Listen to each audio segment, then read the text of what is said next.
এরপরে আয়েশা রাদিয়াল্লাহু তাআলা বর্ণনা করেন, তিনি বলেন এই যে ইবাদতের মধ্যে অধিক প্রচেষ্টা এবং অধিক পরিমাণে ইবাদত করা, কেন রাসূলুল্লাহ সাল্লাল্লাহু আলাইহি ওয়াসাল্লাম সেটা করতেন, একটি তালিম, এর একটি সঙ্গত কারণ আয়েশা রাদিয়াল্লাহু তাআলা বর্ণনা করে দিয়েছেন। তিনি বলেন কানা ইয়াতাকিফু ফিহা, রাসূলুল্লাহ সাল্লাল্লাহু আলাইহি ওয়াসাল্লাম এর মধ্যে ইতিকাফ করতেন এবং ওয়ায়াতাহাররা লাইলাতুল কদর খিলালাহা, এই রাতগুলোতে রাসূলুল্লাহ সাল্লাল্লাহু আলাইহি ওয়াসাল্লাম লাইলাতুল কদর তালাশ করতেন।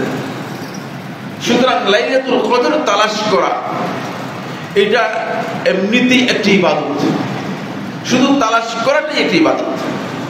যেহেতু আমাদেরকে রাসূলুল্লাহ সাল্লাল্লাহু আলাইহি ওয়াসাল্লাম নির্দেশ দিয়েছেন তাহাররাউ লাইলাতুল কদরি ফিল আশরিল আওয়াখির মিন রমাদান, তোমরা রমাদানের শেষ দশকে লাইলাতুল কদর তালাশ করো, নির্দেশ যদি দেওয়া হয় থাকে তাহলে এটা ইবাদত হবে কি হবে না? শুধু তালাশ করাটা ইবাদত।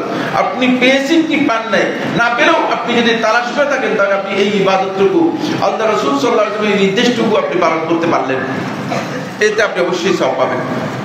রাসূলুল্লাহ সাল্লাল্লাহু আলাইহি ওয়াসাল্লাম তালাশ করতেন। সহিহ বুখারী হাদিস নম্বর 1913, সহিহ মুসলিম হাদিস নম্বর 1169।